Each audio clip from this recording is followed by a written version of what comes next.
While we may not be able to roll back the global warming trend that is making pest season longer in some parts of the country, there are easier, softer ways to treat parasites, and ways in which we can avoid some of the worst pests.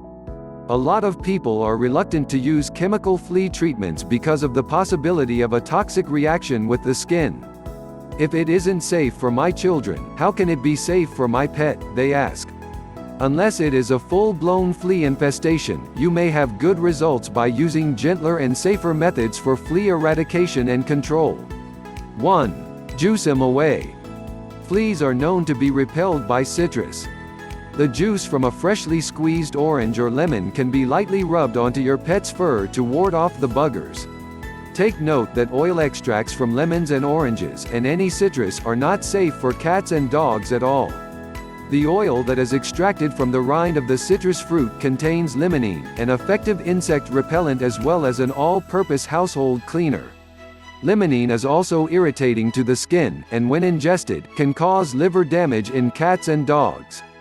Limonene is found in household cleaning products and insect sprays, in home fragrance products, and may be found in some topical products, i.e., for use on skin. Take great care in using citrus oil products only in areas of the home your pets cannot reach, and do not use it on yourself if your pets will be licking you, or on your pet's hair or skin in any form. The oil is specific to the cells within the rind of the fruit and can only be extracted using specialty equipment, and so is not found in the fresh squeezed juice of the fruit. If your pet licks a little of the juice off of his fur, there is very little risk of harm, always keeping in mind that allergies can happen to anyone. If your pet behaves oddly after using or eating anything different, discontinue its use immediately. 2. Rub a dub tub. Remember the old cartoons where dogs would jump into water to relieve themselves of fleas? Water really does work.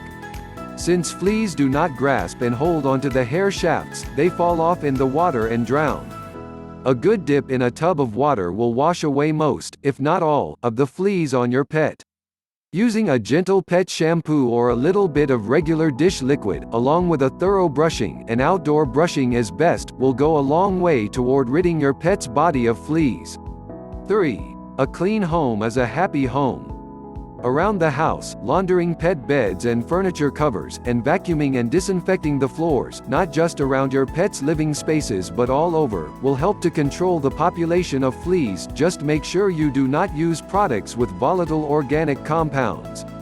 Always dump the bag or canister of the vacuum, since fleas can continue to live inside the container. 4. Flea versus predator. In the yard, you might consider adding a natural predator of fleas. Nematodes are small worms that feed off of flea larvae, and are easy to find at garden stores or pet shops. They are highly effective, with a noticeable improvement in flea population within 2 days. Keep in mind that the type of nematode that is being recommended here is termed a beneficial nematode. It is not the type that is known for infecting animals, such as the heartworm. Ladybugs can also be found at your local gardening shop, and are also very effective. Ladybugs feast on soft-bodied bugs like fleas, and a mature ladybug can eat an average of 50 insects a day. Finally, fire ants are known to eat flea larvae, so if you have them in your yard, you may want to practice some controlled fire ant management that limits them to some areas of the yard rather than complete eradication of them. 5. Blades of fury. Ticks hang out in tall grass and use the opportunity to grab onto passers-by when they feel body warmth, which they are very good at doing. If you are going to be spending time in wooded or grassy areas with your dog, you might want to fashion some cover-up clothing for your dog in order to avoid ticks. An old t-shirt can be altered to fit your dog's body, and old socks can be cut to make leg warmers. This may not entirely prevent ticks from making their way onto your dog, but it may work to keep most of them off since they have nothing to latch onto, and will slow the rest down so they do not spend as much time on your dog's skin. The longer ticks stay on the skin, the more likely they are to transmit disease. 6. Essential oils. Because ticks carry dangerous bacteria, repelling them is a priority.